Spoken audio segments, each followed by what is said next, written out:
All right, so we're going over a number of things today. So we covered a high-level view of asynchronous JavaScript, and then we transitioned into talking about promises in JavaScript. So that's a construct where you create a promise, the promise will execute some task, and once it's completed with that task, it'll either tell you, hey, that you succeeded and pass you back some return value, or it might fail and still notify you, hey, I failed at the task, but here's my return value or some error that might return.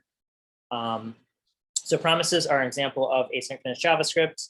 And then we had a quick HTTP review, talking about the different methods you might have, such as GET request, POST request, less common put requests or delete requests.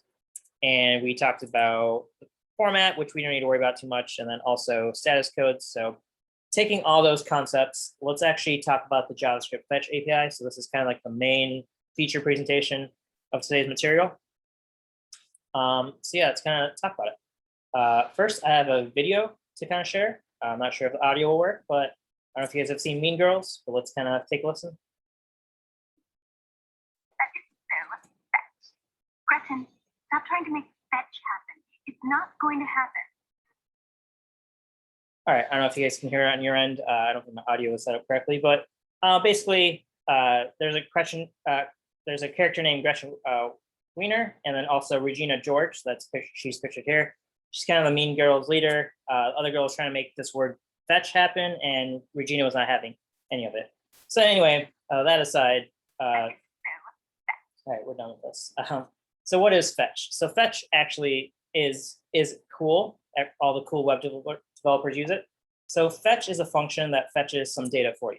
Simple enough, fetch, the name, we probably heard that term used before, but more specifically, a function that makes HTTP requests for you in JavaScript.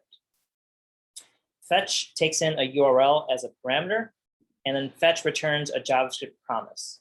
So again, we spent like past hour before lunch talking about promises. That's kind of the whole purpose of talking about them, because that's what fetch will return to you. All right, so we're going to get very familiar with this function fetch because we're going to be using it a lot going forward. All right, so let's look at the sample example syntax for using fetch and making a GET request.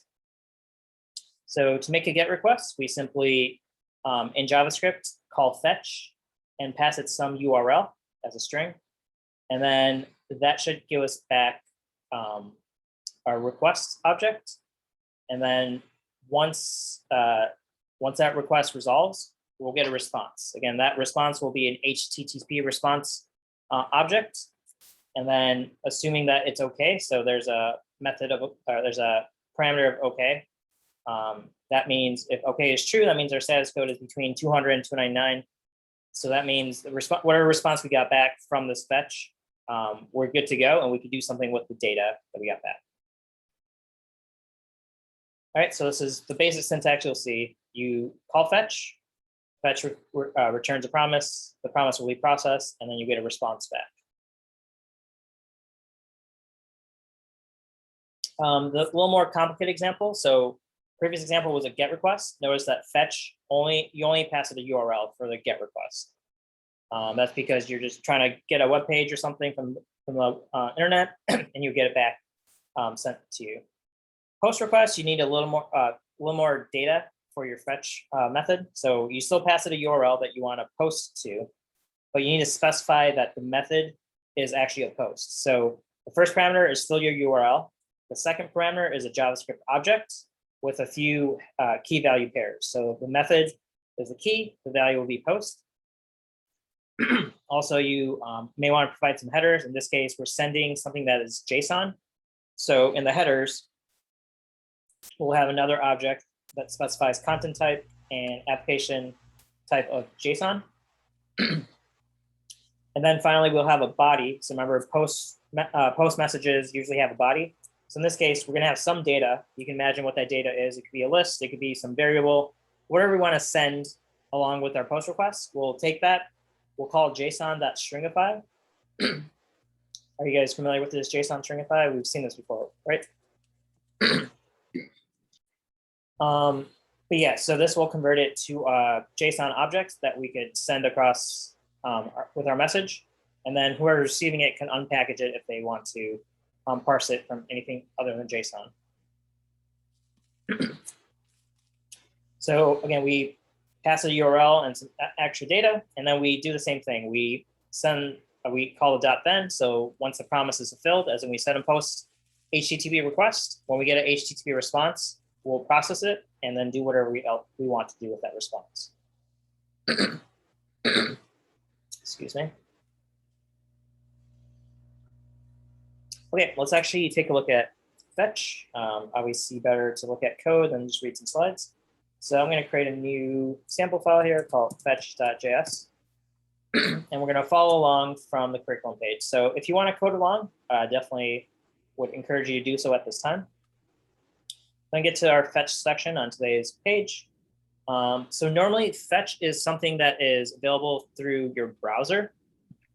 So if you're running it through Node, you actually got to install a library. So right now I'm going to just do a sample example through Node. So I will actually install this library, but just know if you're working with a browser, if your JavaScript is running through a browser, you don't need to add any extra libraries. Right, so I'm going to just follow these steps, and if you want to code along, definitely do so. So first, I'm going to run npm install node fetch. So that's going to give me a fetch library that I could use with Node. So let me clear my terminal here. I'm going to install npm install node-fetch. So that'll install. All right, so notice I got my node modules folder, and here I have a folder for node fetch, and this has all the required files to make fetch work. All right, so I don't need to do anything with that. Now that I have fetch, I need to actually use it. So go back to our curriculum page. Copy the code, but first let's actually set up an endpoint. So I found a site called mock.io. There's probably numerous sites out there that could simulate an endpoint for you, but I chose mock.io. So if you want to navigate to that, mock.io, they have a free endpoint that you can set up. You can pay for like a deluxe or I guess more complex response, but in this case, I'm just going to send some basic data. So again, this is going to be a JSON format, and I have a sample format on here. And copy that data and paste it into my JSON response. So again, when we hit this endpoint that we're going to create, it's going to send back this data to our application. So in this case, this data again is formatted in a JSON format. So we got some values in it. We got cereal and milk, and each of those have a nested JavaScript object kind of in there. All right, so it's maybe easier to see over here. All right, so this is an object, and it has a couple entries with nested objects in there. So again, our endpoint will send this data back when we send a fetch request to this endpoint. So on the mock.io site, I'm going to click Create API. All right, so when you click the Create API button, you should get a URL back. In this case, I'm going to copy this. Your URL likely will be different or will be different. So I'm going to copy my URL, and I'm going to keep that in my clipboard for use shortly. All right, next step is we're going to actually write our JavaScript application. So I'm going to copy the code again from our curriculum page, so it saves us from typing. I'm going to copy that and then paste that into my JavaScript file here. Let's take a look at what we're doing here. So first thing is we're importing that fetch function that we just downloaded a library for. So we have fetch here. Second, we have an async function. So again, we talked about the various ways we could process or consume a promise. One way is to use an async function. So that's the method I went with here. And then inside this function, we're taking in a URL. We're going to call fetch. Again, fetch returns a promise. So again, we talked about promises. I know it's a complicated topic. I can say from our promise lecture, you're probably never going to write a promise from scratch in our curriculum, at least. So you don't need to worry about all the syntax we talked about. Just kind of understand what a promise is, and that's what fetch is returning. So fetch will make a promise, return it, and then this await keyword Jack, you're first on my screen. What does this await keyword actually do? It's doing the async thing version of a promise. We're going to wait until that comes back, and you're going to kind of pause the execution stack until it does. Yep. So this is going to simulate, excuse me, it's going to simulate asynchronous behavior. To be clear, this is an async function. So when I call do fetch down here, I want to make it super clear to everyone that if I had a function called do something, let's just put a console.log, console.log, donuts. Okay, so to be clear, this function will execute, this line will execute right away. All right, so even though this is an async function, this logic won't actually like halt execution. As it will get to this line, this is not going to block your code or halt your execution. It's going to proceed and still execute line 28 even before this promise kind of gets consumed. So this await simulates waiting, but it's not actually going to halt your execution. So once that promise resolves, as in that fetch request we make, we'll check the response code. So we'll talk more about this response object. That's going to, if you didn't guess it already, it's going to require reading documentation. That's, again, something that you got to get familiar with. So if you hate it, I mean, I'm not sure what to tell you, but reading documentation is the name of the game. So we'll talk about this response object, but there's a member called OK, and that OK value will be a true or false Boolean. And that signifies value or status code between 200 and 299. Assuming that our response was successful, we proceed. So this is, again, not. I have this exclamation mark checking if it's not OK. Assuming it's OK, we're going to process the JSON. So this response object has a JSON method. Again, we'll look into this. That's an asynchronous event. So once that's done processing, we'll get some JSON data back. And then we'll return this data. Just remember again, in an async function, this data is going to be a promise. All right, so we call our URL. So let me paste in the URL that I copied from mop.io. That is not what I copied. Let's try that again.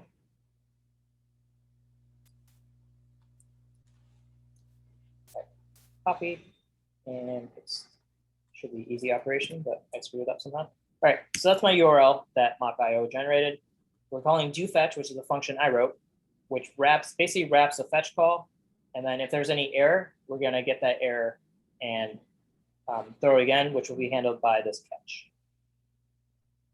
I feel like I might be going a little too fast. Let me say that again. So we're going to try to do a fetch. If we don't get a valid response back, I'm deciding, this isn't mandatory, but I'm deciding I want to throw an error. So I'm going to use the status text that we get back. So the status text might say, hey, 404 not found, or might say, you know, redirect or something that will give me some information of why this wasn't an OK request. And then in that case, I'll throw, and this catch will catch the error. So whatever status text we got will be the error here. We're going to throw again, which means that we're not handling the error. So we're saying whoever called this function is expected to handle this error. So we throw out of this function, and that will be handled by this catch down here. All right, so again, just kind of understanding try and catch that construct from before. But let's actually try this. So I have a parse breakfast function. It's going to take in some breakfast data, and assuming it's not null, I'm going to print out some statement using the data in there. All right, so let's give this a try and see what happens. I'm going to bring up my terminal here. I'm going to run node fetch.js, and let's see what happens. All right, so notice donuts was the first thing printed out. Why was that the first thing printed out? Because again, JavaScript in reality is synchronous. So it's going to do line 24, and then it's going to do line 28 right after that. It's not going to wait for all this stuff to complete. All right, so that's why we got donuts printed right away. And then eventually I got some message saying my breakfast today will be peanut butter, chocolate, Love Crunch cereal with 1% dairy milk. Again, this data is what the response contained in it. So you remember what my data looked like. This was my data, right? So I created the value. I know what I'm getting back. in reality, you're going to have to read documentation to know exactly what data you should expect back, right? Like I know I hard coded cereal and brand, so I can kind of freely use that inside my parse breakfast here, where I say, okay, breakfast.cereal.variety. I just know that's going to exist because again, I wrote this. But usually when you're working with APIs, you're going to have to read their documentation to properly understand how they're going to format the data. If they have freedom to format the data how they want, you got to conform to them. They're not going to conform to you, right? They're not going to write an API just for you. So you got to know what type of data and what structure of your data you're working with. Okay. One thing I do want to mention here, fetch. As I mentioned, fetch returns a promise. One thing to kind of know is that fetch almost is never going to fail, as it's never going to have a failure case. So let's say I try to go to some web page and I get a 404. Well, that 404 is a valid response, as in I got a proper response back from the server. So that's still a success case, as in I got some response back, even though the response is saying, hey, there was some error.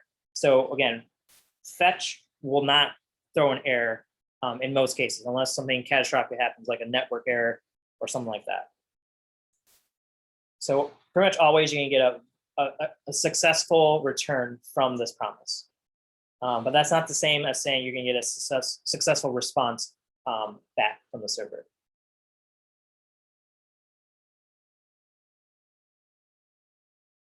All right, I've been talking for a while. What questions do you guys have about fetch? Do we understand what fetch is doing? We should probably talk about the response object. So what questions do you guys have at this point?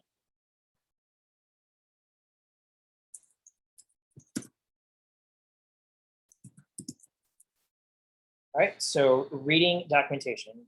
So I go to using fetch. Again, this is on developer.mozilla.org. It's the official docs, I think, for the fetch API. So here we have the fetch API, yada, yada. Again, we talked about that's kind of what I just mentioned. A promise returned from fetch won't reject on HTTP error status. Again, I've basically said this, but you can read it for yourself if anything I said was confusing there. They have an example here. It's basically what I've coded up, where you send a request. In this case, it's a get request. You get some JSON back. So you get a response. Assuming the response is good, you process the JSON data, and then you get your data back. The reason I want to go to the documentation page was to kind of talk about this response object, because it might seem kind of mysterious. Again, I'm kind of just throwing it out there like, hey, this exists, but obviously you're going to want to know more details for it. So looking at this, notice there's a response.ok. This is a read-only property. Again, it's basically what I mentioned, a Boolean indicating whether your response was successful, status range 200 to 299. So while it might seem like I just know all this stuff, no, I read documentation, and through practice, eventually I write, okay, I memorized there's a .ok property. Again, there's a whole list of items. You get your status. So the status will be the actual code. So if it's like 200 means okay, 404 means not found, 500 whatever means internal server error. You'll also get like a status text back. So along with your code, you'll get an okay. We could look up status codes HTTP. Right, I guess I could have stayed here. But yeah, so 200 is okay, 201 is created. So if you're like creating a new item on a server, you probably get that response. Unauthorized. So if you try to access something but you're not authorized for it, we've talked about authorization before, you'll likely get a 401 response. So the 401 would be the code. Unauthorized would be the status text you'd get that. So yep, again, just kind of get familiar with the response object, but for the most part, you don't need to know everything about it. I would just say, just know how to use the OK method, the status, and the status text to kind of determine if you got a proper response back from whatever endpoint you send your request from or request to.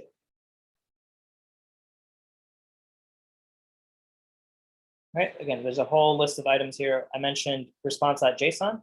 So this returns a promise that resolves with the resulting parsing of JSON. So if you're working with JSON data, that's why you're going to call this JSON method, which is also a promise. So you can read more about it. I'm not going to waste all of our time reading documentation, but there's great documentation. They give you examples. So should be able to answer most of your questions. And if not, obviously reach out if you're still kind of confused after reading these pages.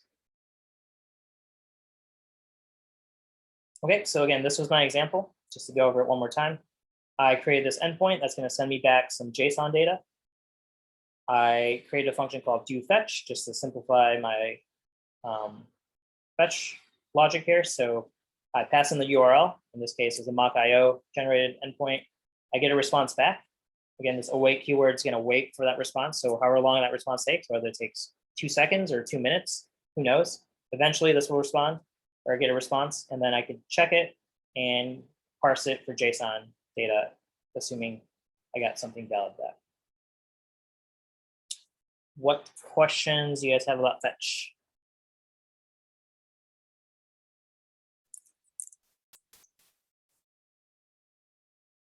Okay. Hopefully you guys are kind of processing, working with fetch.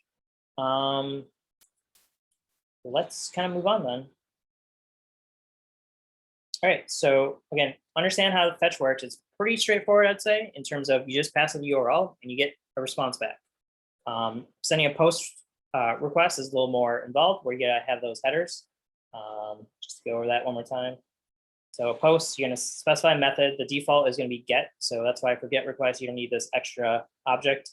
But from post request, you're gonna need some extra data. Just keep that in mind. We're gonna be doing that with new site eventually. So we'll see that in play, I think, either on Monday or Tuesday of next week. I'm forgetting a parentheses there. Not bad.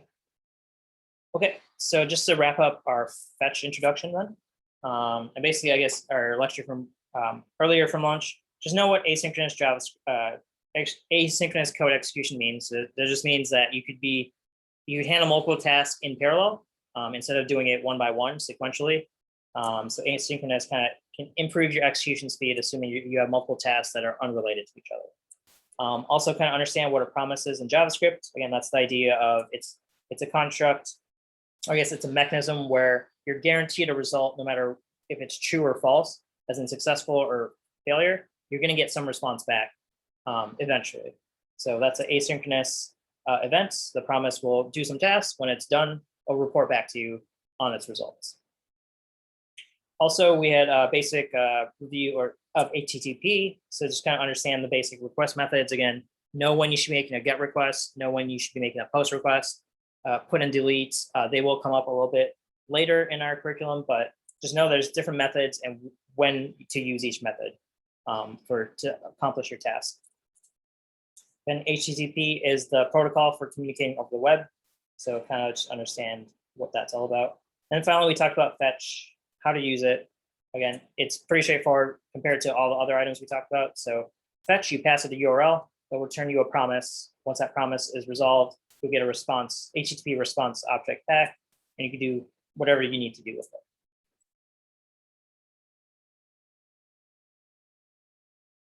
it. Okay. Now, given that all that information that we kind of collected, I think we're ready to get to new site 3.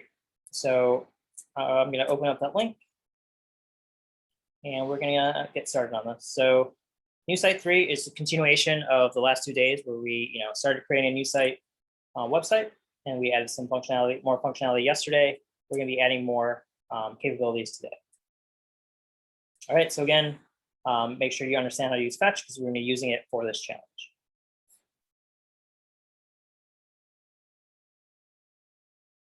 Okay, let's get to it. Let me first fork this over.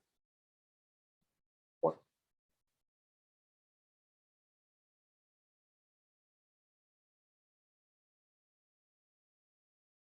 All right, grab that URL, go over to my terminal here. And then I'll do a git clone new site 3 projects.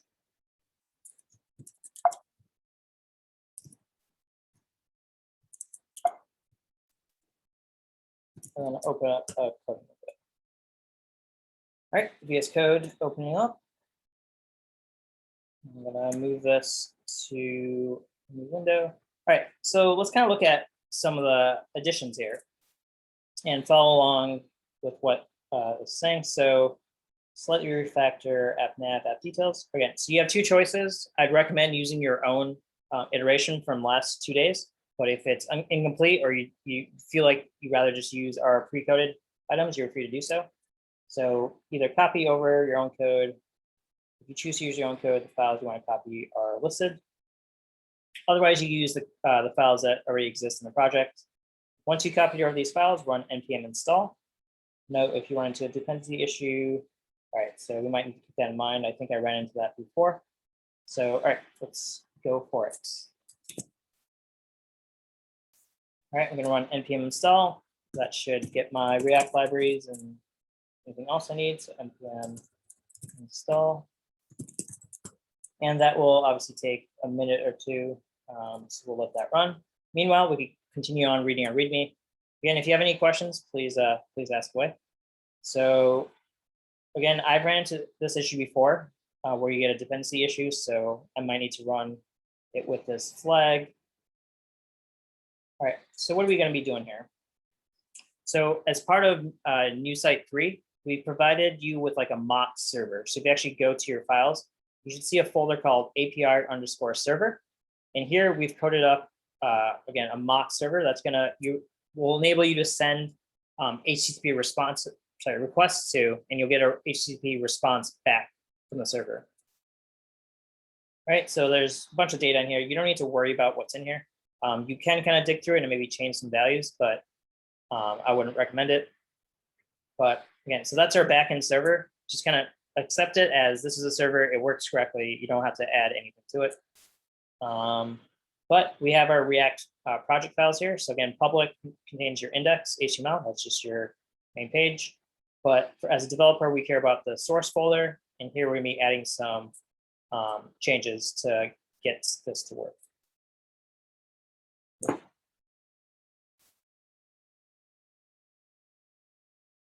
All right, still installing some stuff. Hopefully it'll finish. Let's give it a moment.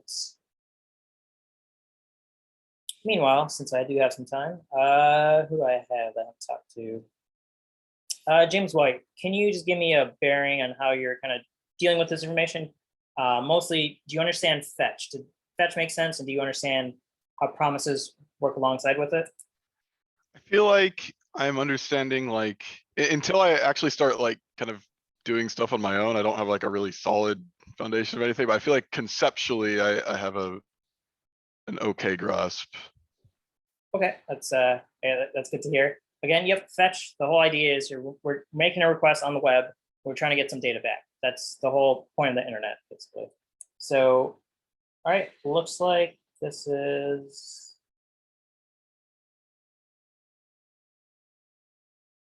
All right, I have a bunch of warnings, which is concerning, but let's see if we actually do npm start. If it doesn't work, I'm going to need to reinstall it. So let's do npm run start.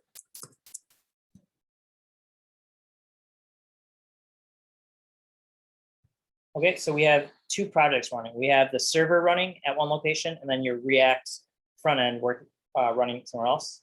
All right, so let's actually see if this works. We got our window here. Move that over. Okay, so if we go back to our curriculum page, it says we should be able to make some, let's see, requests. So what is that? Okay, so if you go to HTTP localhost 3001, that's where your server should be running, and just try to hit up API/articles. I'm going to do that here. Right, paste that here. All right, there we go. So it seems like our server is up and running successfully. So we have JSON data at this endpoint. This is a list, no square brackets, and then we have objects at each index, and that object kind of just summarizes an article. So again, this is not in English, but we shouldn't really care. So we have a title, created date, byline, abstract, image, ID, section. So this is data we had kind of hard coded before, but now we're actually going to be requesting it from some endpoint on the web. All right, so this is what our data looks like. Again, this is at our server endpoint, so localhost 3001 API articles. If you want to look at one individual article, I could do / and put an article ID. So let's look at article 4. Title is et ab similik minima. I don't know if I pronounced any of that correctly. If I go there, yep, we get to that particular article.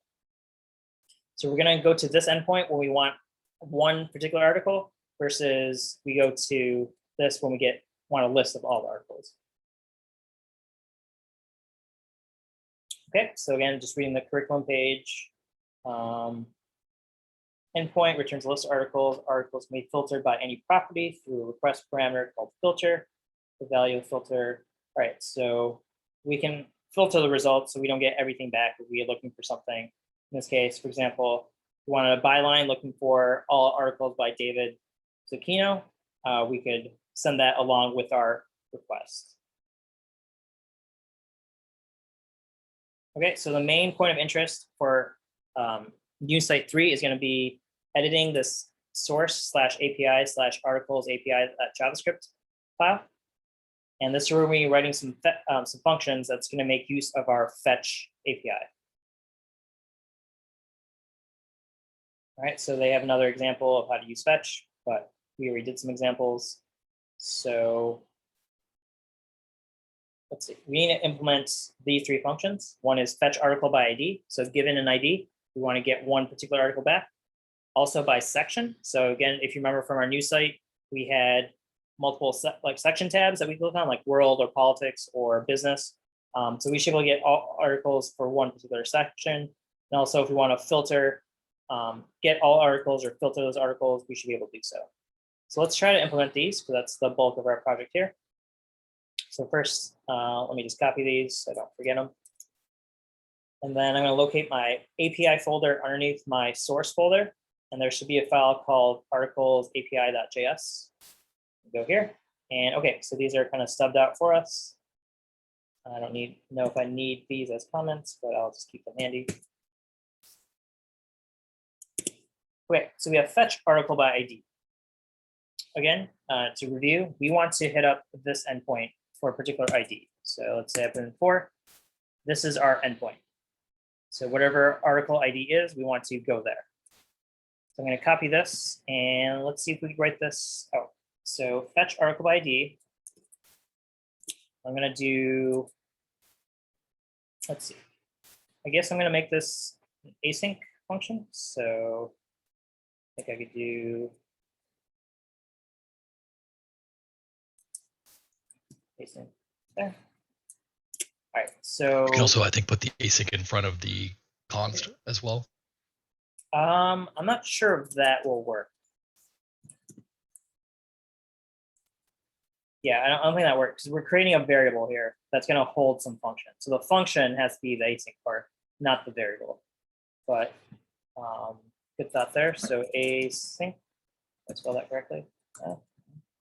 Seems like it would go between the const and the fetch article by ID. Again, I don't think so because this is basically a variable. So we're not making a variable asynchronous, we're making a function. So if I put it here. It's just going to be a hook to it, a pointer to it, right? Yeah, so I don't think we could put the async on this side of the assignment. We got to put it when we're actually creating the function. So async there. This takes in an article ID, and then we're going to do something with it. So again, good practice is always wrap your async awaits in a try catch. So highly recommend it. Isn't mandatory, but probably bad practice not to. So I'm going to create a try catch block, and then I'm going to make kind of just write up what we kind of talked about before. First, I'm going to do let response equal awaits fetch. Again, fetch is should be built in if I'm running this through a browser. So fetch, and then I need to fetch some URL. What's the URL I need? Well, I'm going to store that here. So const base URL. That's not what I want. That's what I want.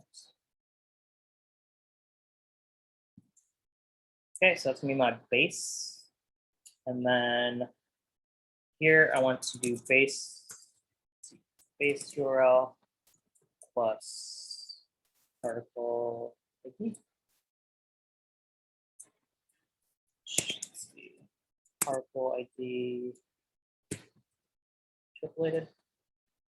All right, we'll give that a try. Again, we're gonna have to test this. There's no guarantee we're writing perfect code. So we get a response. Again, we're gonna wait for that fetch to resolve. Then we wanna check if not response that okay. Probably let's just throw some error. response dot status text will be our error reporting. And then here we can just do a console dot error for the error. All right, so there's different, I'm not sure if we talked about this, there's different severities you can print out. Console.log is just information, there's console.warning or console.warn, and then console.error for different levels of messages in your console. So in this case, since it's an error, I want to show it as an error. Otherwise, if our response was good, we want to probably process this JSON. So let's actually do that. So we have let data equal response.json. Again, that's another asynchronous method that returns promise, and then we want to return that data method. All right, so I'm going to see if I can actually make a request and get this article back. So this is our server endpoint. Let's actually bring up our React app and make sure that's working. All right, so this is the pre-built code that you get with New Site 3. Again, if you want to use your own, definitely highly recommend that you guys use your own because you guys probably have better styling and you know the code a little better. But again, this is generally what you should have, like a header up here and then articles listed.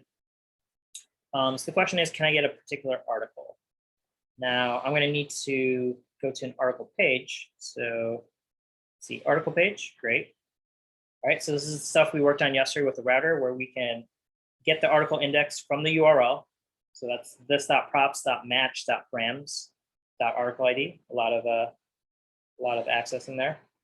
So we should be able to get the article ID from the URL, and then at some point we want to return an article. So article is, all right, so right now we're getting it from our news.json. That is not what we want to do. We don't want to get the news from our local file. We want to actually get it from the endpoint server. So in this case, I'm going to comment that out because we don't want to use that.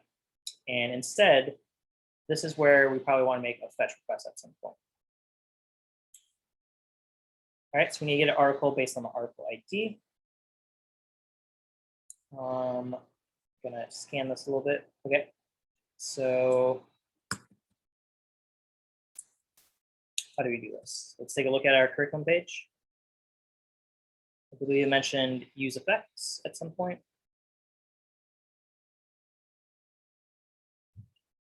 All right, so we're going to talk about component lifestyle methods. We're going to get a lot more detail on this on Monday, but kind of just let's take a look at it. So the code they have here is in a try catch. So we've done that. We're going to create another async method in component did mount. So again, component did mount is your first method that's going to call when your component first gets created.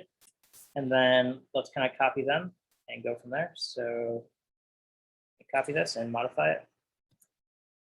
So pasting that here. So we're going to have some state value that we're going to keep track of. So let's say that's going to be our article. Initially, it's going to be null. Then we're going to have an async component did mount, it looks like.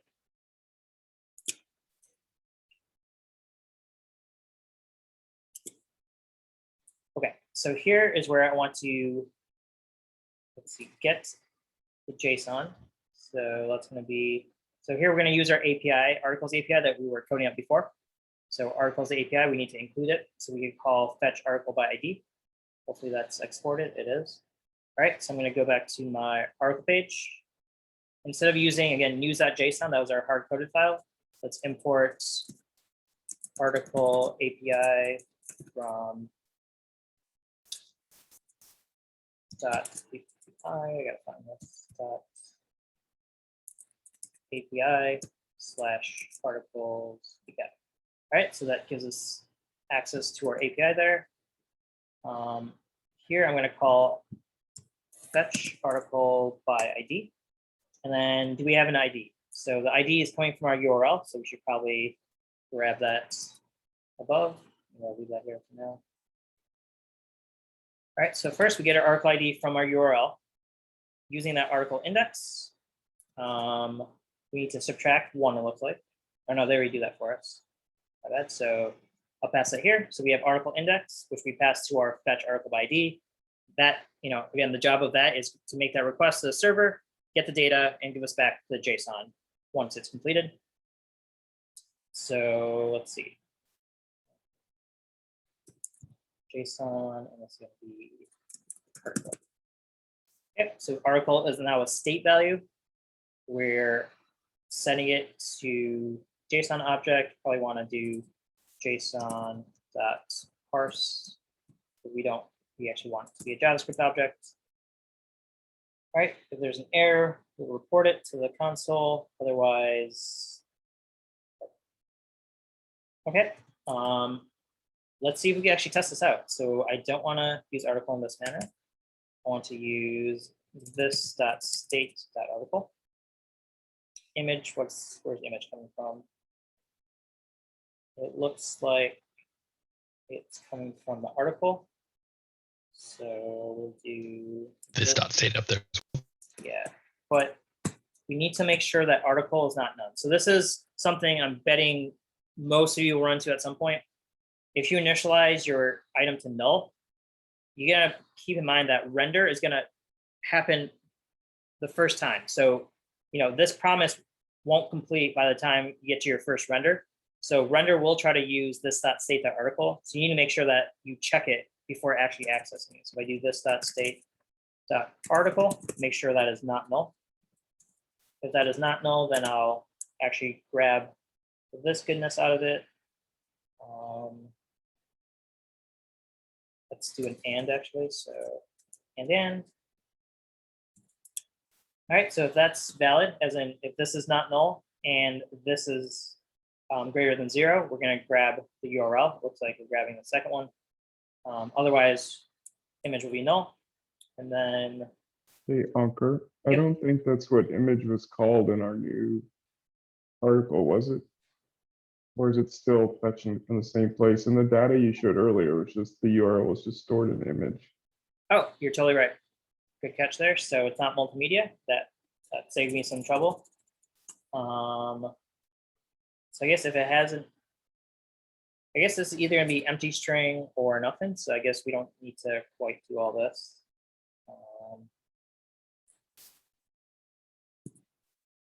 Let's just do that article.image, otherwise null.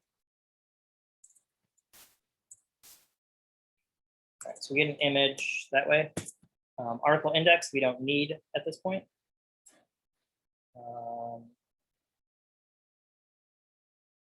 Okay, let's give this a try. The question is, if this is null, do I want to do that? I don't think you could spread apart a null operator. We'll find out. I'm pretty sure that'll give us an error, but I'm willing to fight it. All right. And this should be this dot state dot article. All right, that should protect me from this. That's good. All right, let's see if this actually renders or if I get any errors. Either way. All right, so we have an error down here, compiled successfully. We should be good to go. All right, so our web page here. How do we get to a particular article? Can we click on these? Nope. So we get 404 not found. That's not good. That's coming from this down here. So we need to figure out why this isn't coming to us. So let's see.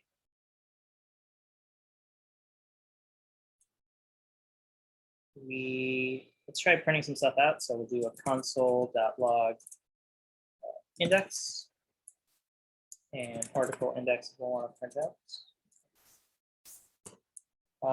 Let's also print out our JSON just to see what that's all about. And yep, JSON. Let's see if this even gets hit. So hopefully, we're doing this try catch. Maybe we get an error. Who knows? Okay, so let's go back. Let's click on this article. All right, so got the same thing. It's fine. We'll inspect our browser. All right, notice we got error occurred fetching data, syntax error, unexpected token in JSON at position 1. Okay, so it looks like index is 3, JSON is 3. That looks wrong. Okay, that gives me some leads. So let's take a look at our let's see. Nope, this should be JSON. That's why I was 3. And that's not going to fix anything, but should turn out the correct thing. So okay, we did get our JSON response. Notice, if you guys can kind of see here through all the mess, we got our article. Looks like correct data, ID 3, section world image. So that looks good. Not sure where we're getting this. Let's actually try to look at that further. Set state. So this should be updating and triggering a re-render because we're using that state, that article. We get error occurred. Yeah, error occurred fetching data. Where's that coming from? Right here. So how do we get an error here? JSON.parse, I bet.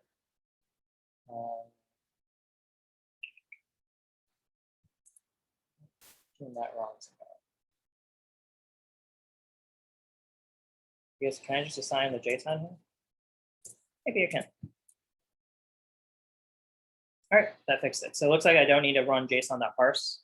I could just take the JSON response and assign it to my article. And notice I got my article printed out here. Is that the correct one? It looks like it's not the one I clicked on actually. So if I go back, let's click on, so this is dicta vertius a distincto, but I get the wrong one back. Question is, how do I fix that? So which one am I getting back actually? I'm not sure which one I'm getting back. That one's not I think it's found. the fourth. What was that? I think it's the fourth article that you're getting. Go back. All right, I can't quite hear you, Alex. I'm saying I think it's the fourth article on your homepage. Gotcha. Okay, so I was clicking on this one. Let me bring this down. So yeah, when I clicked on this one, I got index 0. So our endpoint does not have a 0. It starts at 1. So I think that's part of the issue. We got a 404 if we go to 1. 1 is Nostrum OXK. Sorry, I'm butchering these.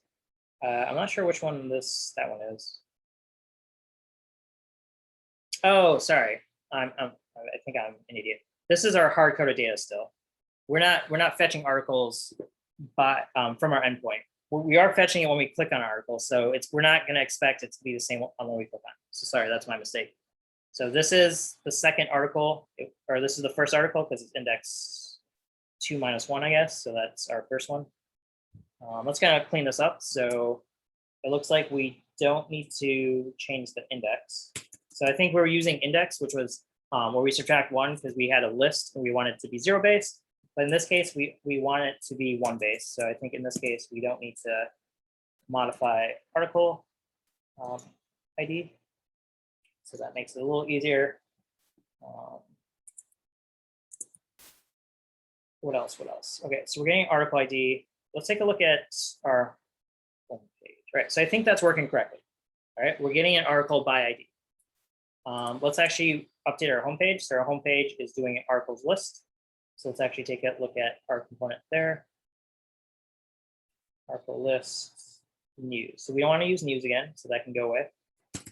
And we're going to do something very similar here. So I'm going to actually go back to my article page, copy this state value and this async, because I'm going to do essentially what I did there in my homepage, but call a different endpoint. So let me paste this here. So instead of article, I want articles. And I'll make that an empty list. So that's my initial state value. And then my component didn't mount. I'm not going to have an article ID because this is our homepage, so that can go away. Let's get rid of these consoles. While I'm doing this, any questions, you guys? Did I lose you guys anywhere? Is it making sense what we're trying to accomplish here?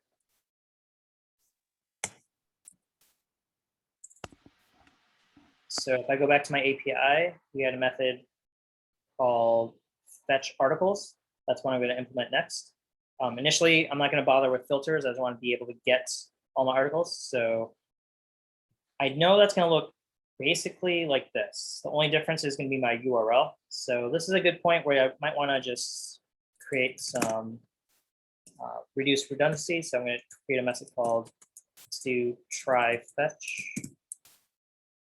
It's going to take in a URL.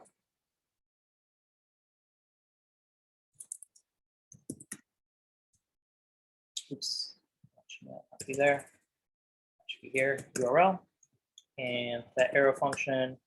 All right, so I'm just gonna, again, reduce my redundancy because my try catch is gonna be the same pretty much for everyone. Only difference is the URL. So I'll pass in this as my URL here. And then this will return try fetch. All right, everyone clear on what I'm doing? So I created this try fetch so that I can use it from this method, but I also can use it from my fetch articles function. So I'll do a try fetch, and I just need to pass it the base URL in this case. So that's our endpoint. Again, our endpoint is this for articles. So that's all we'll do here. We need to return. Always forget that. Okay, so I think that's all we had to do. Again, essentially the same code between both of these. The only difference is the URL endpoint's different.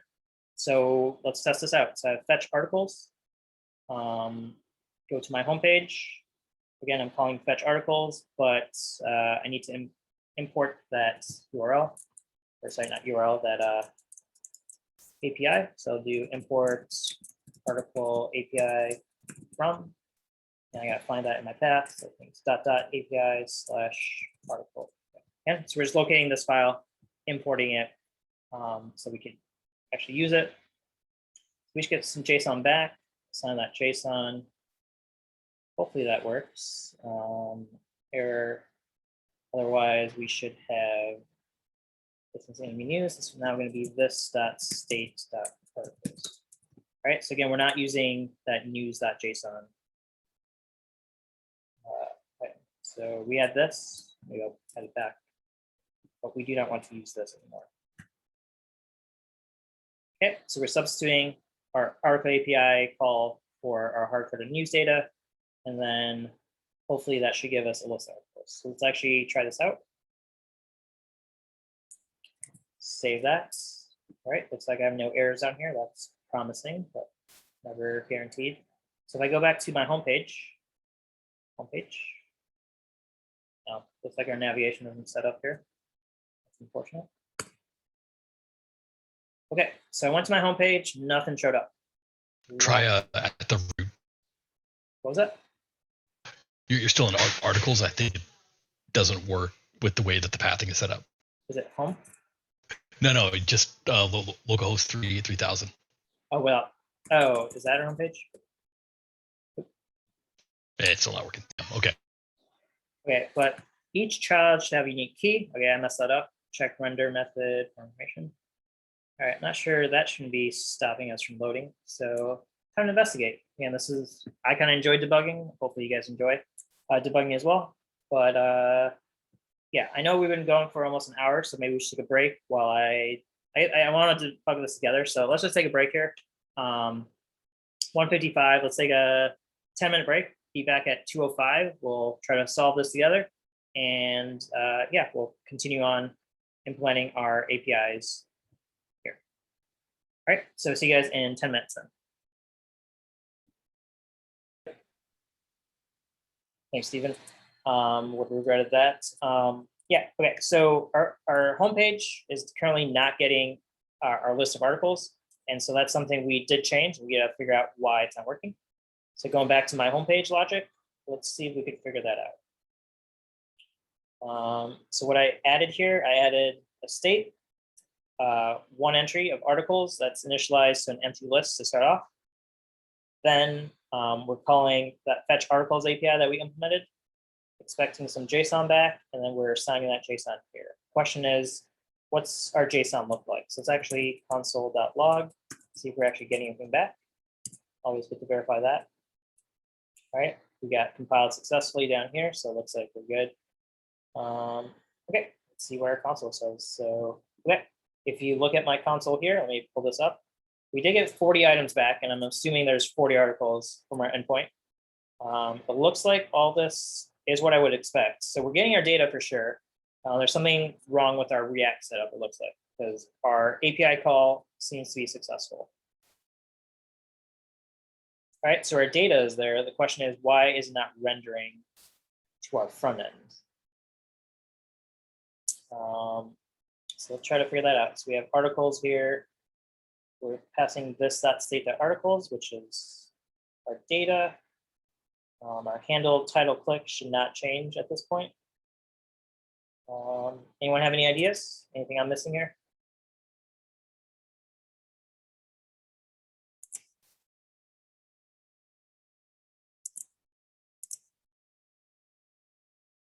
So again, this data looks correct. I think we should be able to set it there. Oh, I see. I got the error. Anyone see it?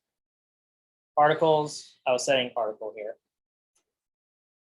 Wrong value. So this is the articles plural, because that's what my state value is. That's shame on me. Sorry about that. So let's save that. And there we go. All right. So simple error, boneheaded error on my part, but I was assigning the wrong state object. Therefore, obviously our state was not actually updating. But there we go. Now we're getting these articles, and it looks like what I would expect looking at our full list here. First article is Nostrum o a Attica. Next one is Presentium Dolorum Nemo. And yep, that's the second one, first one. So it looks like that's good. And then when I click on it, let's click on the third one, Voluptatum. I'm not going to try to even pronounce it, but it starts with a V. And yep, that's the one we got. Okay, so it looks like we're getting to our article correctly. So our fetch article by ID is looking good. Our fetch articles is looking pretty good. But if you remember from our requirements, where was that API? We do want to pass an optional filters value in. So right now we're assuming it's null, but per requirements, we should be able to filter this request so that we don't get all articles back. We should be able to get an article back by certain criteria. Was there a question? Yes, I had a question, Ankur. Regarding that error that you caught when you were just returning article, it was just returning the object itself, right? Like it wasn't actually like when you were console logging it. Yeah, so here I was returning the data we got back. So the data was good. My problem was I was assigning some state value of article, but I needed to set it to articles plural with an S because that is what I chose to name my articles up here. Okay, so it was outputting the object instead of the actual JSON string for like that and returning that, right? No, it was putting out the JSON. So JSON format is just that list of objects. So I'm not doing any conversion here. I'm just getting the data as JSON from my API, and then was just console logging it. So this was all working correctly. This was fine. Again, the issue was just my key here was incorrect. Okay, awesome. Thank you, Ankur. So that should be articles. Hopefully you guys are better about typos than I am. But okay, so that was my issue there. Setting JSON, now we're getting articles. The question is, can we filter? So we don't have a way to input the filter right now. I'm not sure if this is required right now. Let's see. Functional components, we don't want to get there yet. So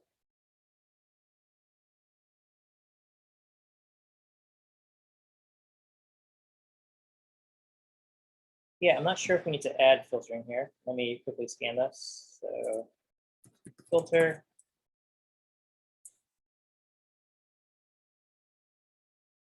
That's fine.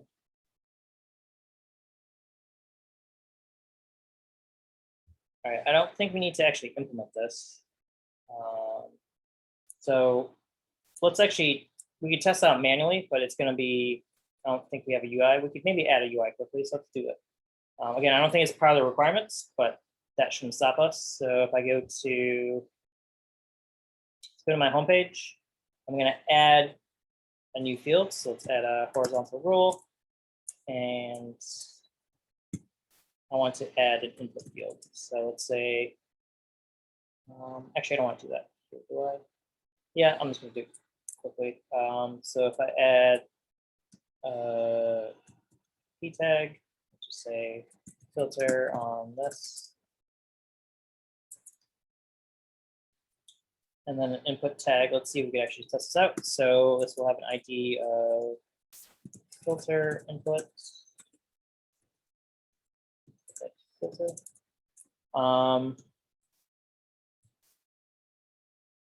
So the key thing here, I want an on change. That's going to be equal to, or it's going to be handled by, let's say, filter articles. This dot filter articles and closing tag. Okay, so that should give us an input. When the user types in it, it should be handled by something called this dot filter articles, which I need to create. Let's create that here.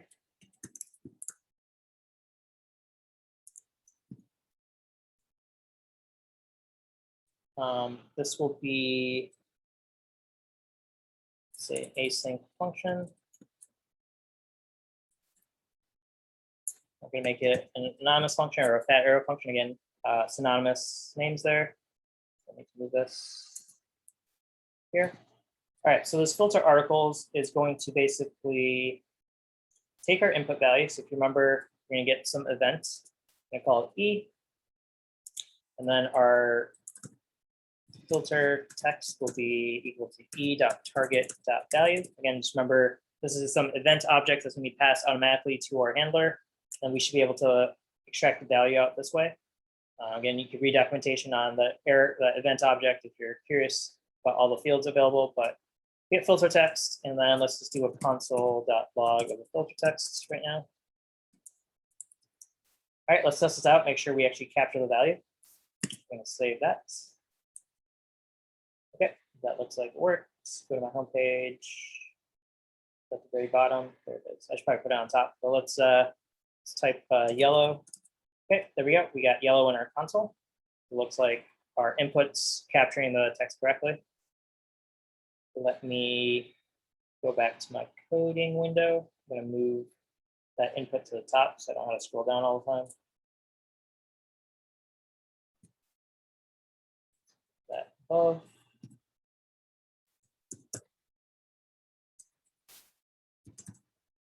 I think I'm getting ahead of myself. You will have to add this filter part. I think might be in use like 4 or 5. Unsure, but I just want to test this out. So we have this on change. We capture the filter text. Now we actually want to use that filter text to call this. So I'm going to do another async. Get articles filter text equals empty. All right, so get articles is going to be this blob. And I'll just do return get articles. Okay, so return that, and then in this case, I want to return this dot get articles, but we do have a filter text value. So filter text. All right, so in the normal case, we don't provide anything. We're not filtering anything. Otherwise, we're going to use this method for both cases. When we load the page, we just get all articles. If we want to filter, we'll use this filtering function to pass it something. So we get a filter, and that can be passed to here. All right, so we're passing filter text because we look at our API again. If you remember, we take in filters. Looks like that's plural. What is that supposed to look like?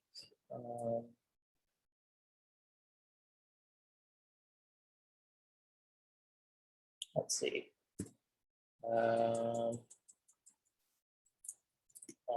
Filter equals, what is that format?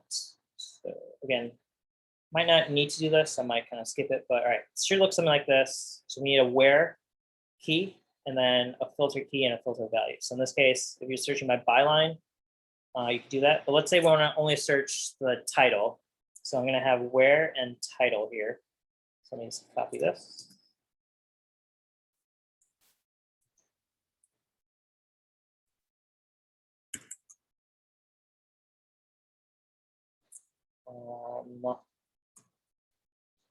Kind of messy. Okay, so I can't use double quotes and single quotes, so let's single that up. Okay, so where byline, we want title here. And then let's say the filter text will be, I guess we can make that null.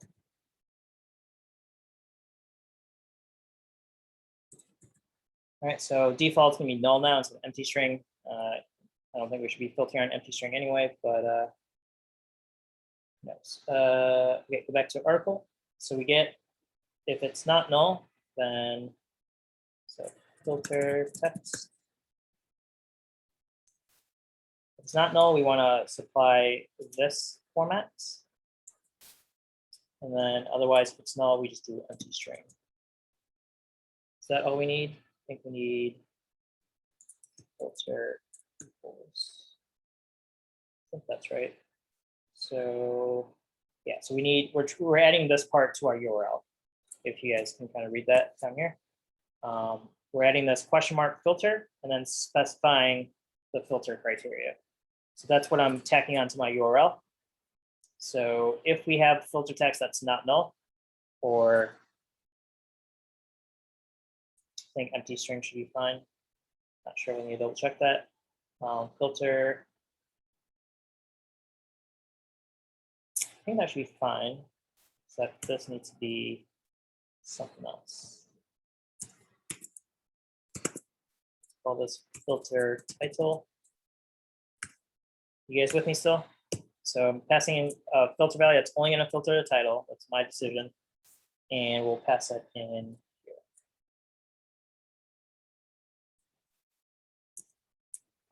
Filter title. Okay, hopefully that works, but no guarantees. Otherwise, that's the same. We need to add filter here.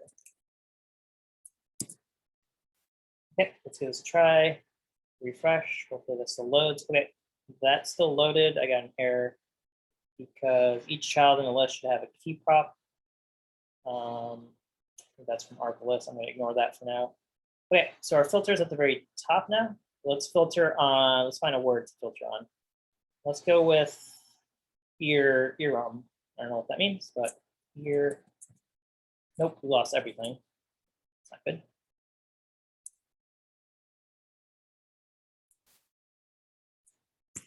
If these spaces matter. Where title. I think that's correct.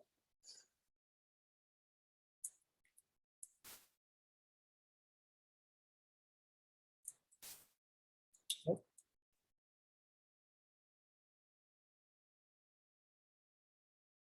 All right, bear with me here. Let's see, homepage. We should be console logging what we get. So let's see what the console has. So when we're empty, we're good. When we try to filter, we're failing. That's not good.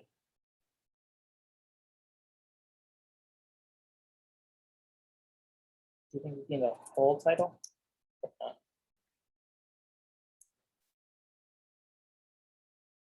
Okay, looks like we need the whole title because it's matching the whole string.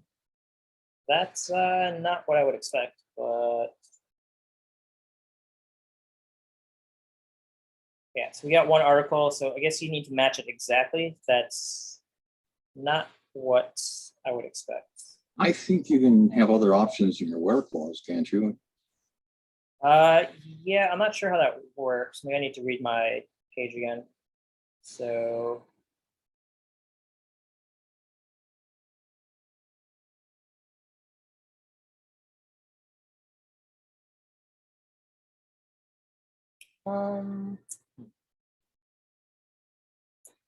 yeah, there should be a way to kind of say sub search, but I'm kind of blanking on it. I might need to double check this. So I'm gonna leave it as is. So our filter kind of works. It needs to match exact. So I gotta type exact title. That's not ideal. Obviously, like your users aren't gonna be searching that way. But gonna kind of move on from this because we got one more to kind of implement.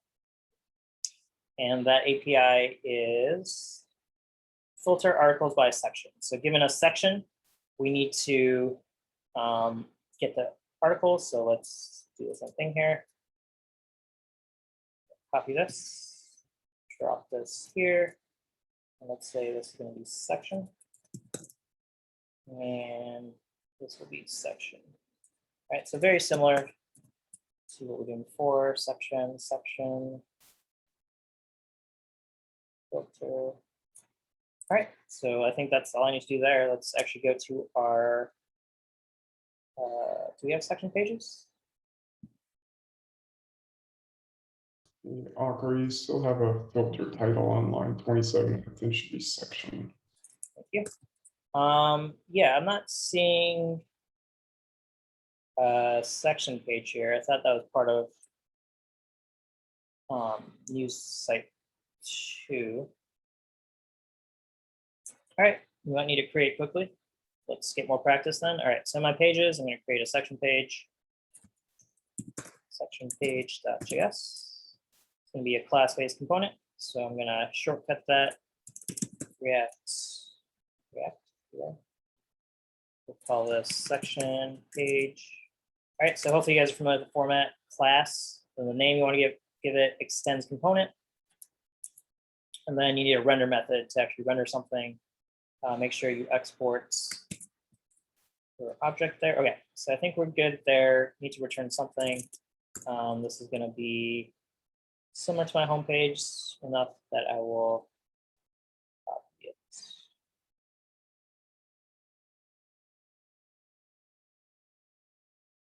Yep, I'm just going to copy my homepage because I think it's going to be fairly similar. So section page, drop that here. This is my homepage. I don't want to do just my homepage. I want to get this section out of it. So we need to do something like this.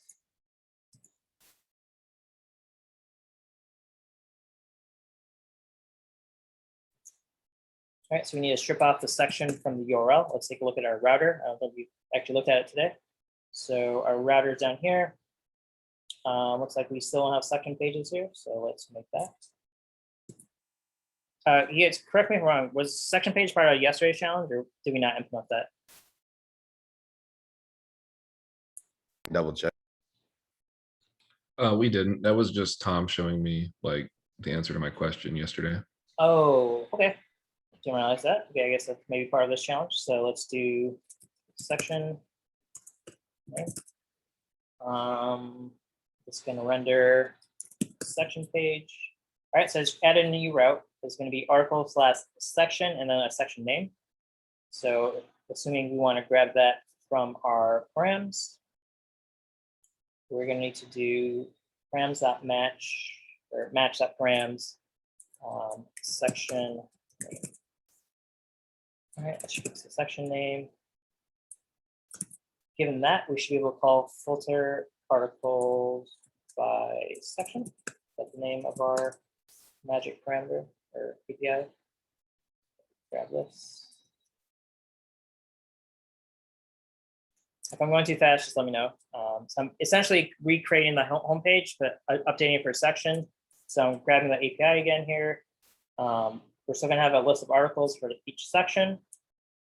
I'm trying to get the section name from the URL via here. My API has a method called fetch articles by section. So that's what I'm going to be using in my section page.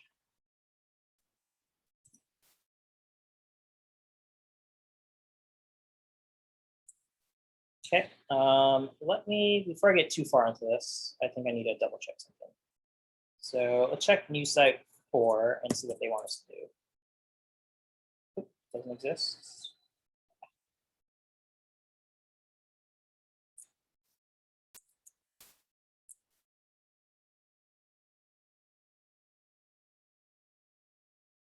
So want to make sure I'm not doing work that we're going to do later. So new site 4.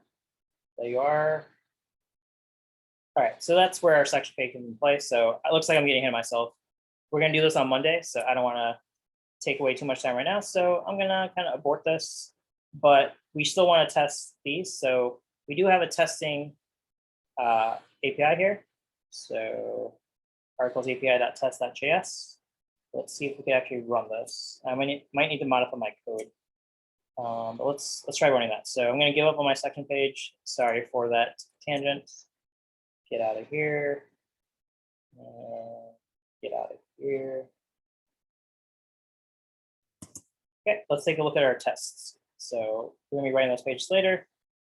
We should be able to filter articles by ID, by articles, and by section. All right, let's try running these tests. And can run test.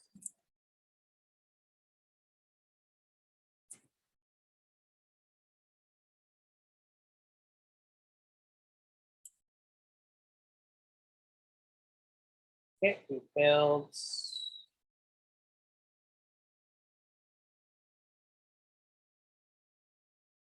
Let's try to read this error message. So unmatched get to, yeah, sorry, I was not prepared for running the test cases here. Unmatched get. Anyone happen to know what this error might be? I'm assuming it's a get error. Yeah, I'm not sure what unmatched get means. It looks like there's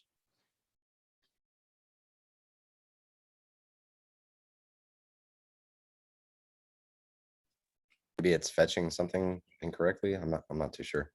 Yeah, that might be. So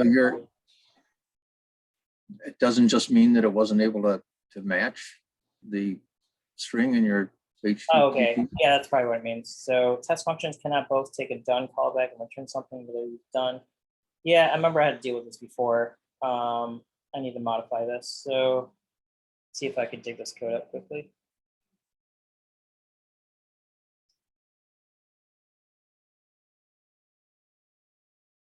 Okay, where's this? API test.js.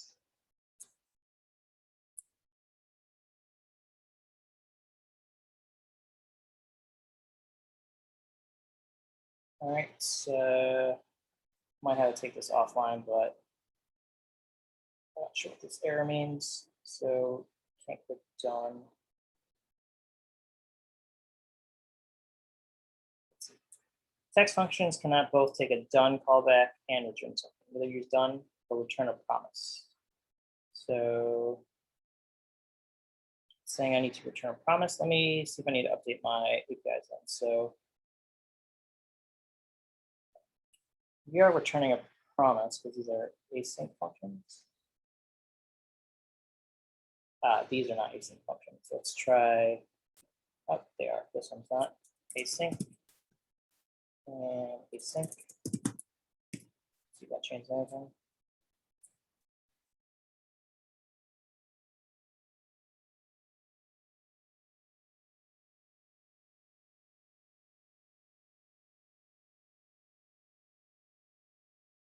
These errors are quite gross.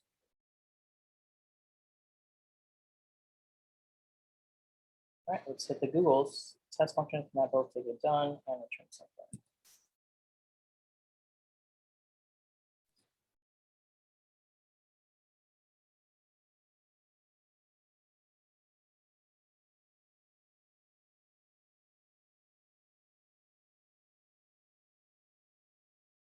No, that's not good. Don't have good results here. Nope, not what I want. All right, let's see. Hey, Juan, are you there by any chance?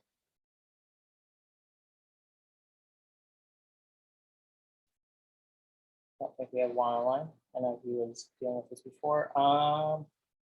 All right, I'm probably gonna look into this, but it looks like I'm not returning. I am returning a promise, so that's done. But I'm not sure why the done callback. I'm not sure what that's talking about. Something with this done.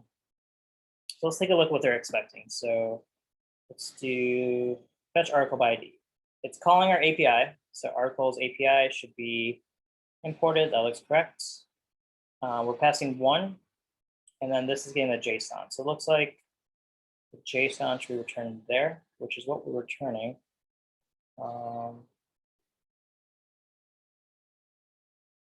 So let's see. Fetch article by ID. We're returning data, which is the JSON. That's what it wants, right? JSON.success true. Yep, I'm not sure what these tests are failing at. Can you get done? Try commenting out done callback. I don't know if that gonna break more stuff, but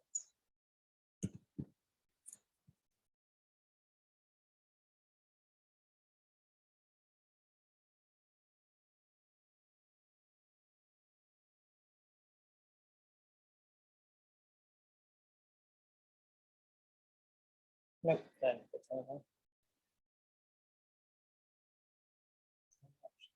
All right, I'm gonna take a look at this. I'll probably bring it up during stand down. Yeah, so again, I think based on our testing, I'm pretty sure my APIs are working correctly. They're not satisfying the test for some reason. But we were able to filter by title, not effectively. Again, there should be a way to do it so that we could partially match.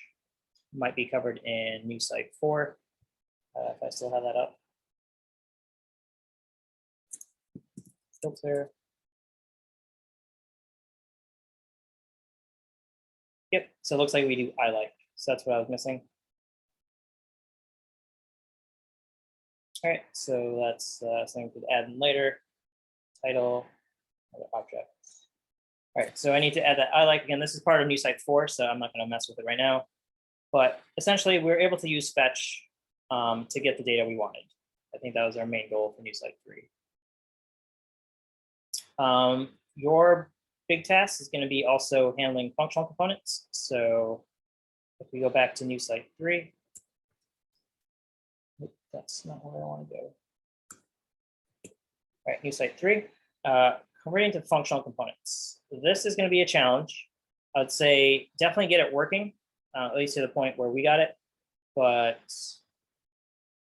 you're going to be using something called use effects. Use effects is basically a hook for functional components, and you can simulate or kind of recreate what you're doing for component did mount. Use effect can kind of do it for you. So if you want to quickly convert one of these, just to see that on screen, let's convert this to a functional component, just get that practice. So I'm going to take my home page, convert it to a functional component with all the steps. So function homepage. We don't need components. We don't need this right now. All right, for state, again, we can't just create state values like this in a functional component. Remember, we got to use state. So I'm going to create something called articles and then set articles. That's going to be equal to use states, and we'll initialize that to empty list again. So I've converted this. This is our class-based component state. I converted it to functional-based state, but I do need to import use state from React. Okay, so there we go. This is a function now. Takes in some props, likely. Props. All right, so these lines have been converted to a function. We got to continue on. So delete the previous state. What's going on here? Function.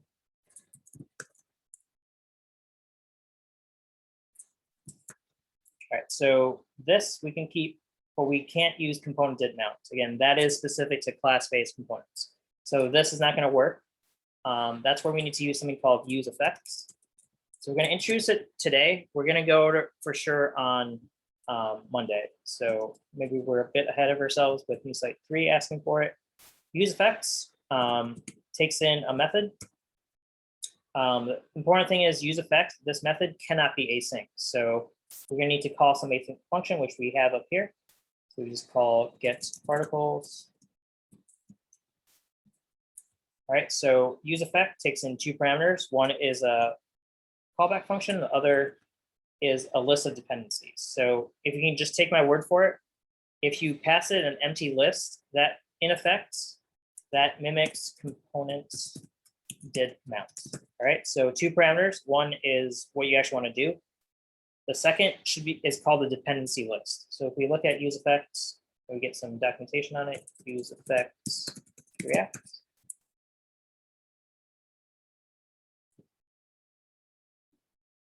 All right, so hooks are a new addition and yada yada.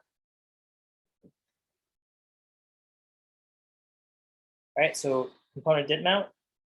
They have component did update, which we're not going to bother with right now. But again, use effects. If you don't have a empty dependency list, then that'll effectively be your component did mount. So given this, we're going to call get articles when this loads. That's what we want. That's before. Filter articles, that can remain the same because that's being called from our handler. And then we don't need a render method. We just need to return something. Last thing I need to do is get rid of all these thises. So this can go away. This can go away. We don't have state even. Okay, make sure I don't have any more of thises. This here. And this. Okay, so we don't call this .set state. Who can I ask for help here? Let's go with Eric Berger. How this is for class-based components, I call set state. For function-based components, do you remember how I can actually update the value I want to update? No. That's all right. So again, when we create or when we use state over here, or when we use state, we're gonna get two values back. The first value is your actual state value. The second value is your updating function that you want to use. So again, for class-based, let me highlight this and blow it up a little bit. For class-based, we call set state. Again, this is, since we're converting it to a function-based component, we want to use this setter instead of using something called set state. So I'm going to get set articles, and all I got to do is set the JSON data that we get back. All right, so just keep that in mind. Converting from class-based component to functional-based component, your state values need to use the use state hook, and your updating function is going to be that new function that you get back, new setter function you get back instead of calling set state. So given that, I think quick scan, I believe I've changed this successfully to a function-based component, but always need to test to verify that. So use effects, render. So again, use effect is this another hook that we're going to talk about more on Monday. There's use state, use effect. We're going to talk about use context, I think, on Tuesday. There's also use ref, which may get tossed into the mix. Just kind of understand this lets you handle updates. So empty list means first update is when you first render this component. This will get triggered, and this will never get triggered again. But if you have some value here, like if I had the common use case would be like some prop value. If a prop incoming prop changed, I could add that here such that props.sum value. If this value ever changed from a parent, this would re-trigger. If I specify I want this to trigger on this value changing. But in this case, we don't want this to re-trigger anytime aside from when loading. So I have use effects, this logic, and an empty dependency list. Last thing I need to do is, okay, import it. Looks like it's imported for me. So I'm going to save this. Let's see what my project looks like. All right, let's do this. All right, so it looks like my homepage still looks like it did before. Right, I still have like 40 articles. If I refresh, just to verify that. Refresh. Okay, error. Filter articles not defined. That is my bad. Got my const here. Hopefully that was it. Okay, there we go. Now we're good. So I get my 40 articles. I'm not going to count them, but I assume there's 40. And then I can still hopefully filter from my previous tag logic. Put that in there. Yep, we still get that. Okay, so again, I know you guys mentioned it during the retro. Going from functional-based components to class-based components back and forth. It is a lot to take in.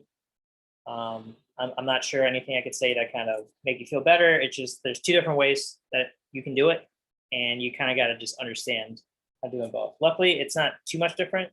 Again, we didn't have to change that much, right? Only our state values had to change here. We had to remove a few of thises, and basically we're good to go after that.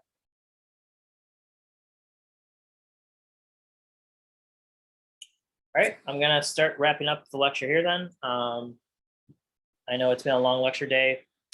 Final thoughts, final questions. What do you got for me? It is a lot, but yeah, I'm definitely gonna try to revisit it all weekend and just try to really digest it. Gotcha. Yep. The main star of today was fetch. Just understand what fetch is, how to use it, And then you should be able to get, again, to a point where you're able to get the data from the mock server that you have running. And that's on port 3001. So this is what the data looks like. When you make fetch requests, you should be able to get the data back appropriately. And then it looks like on Monday, we're gonna be adding section pages and using those APIs from new site 3. Awesome, thank you.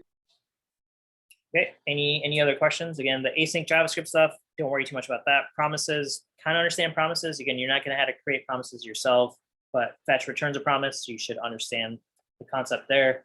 HTTP methods, just kind of have a high level understanding of what methods you want to use. And we'll build on from there.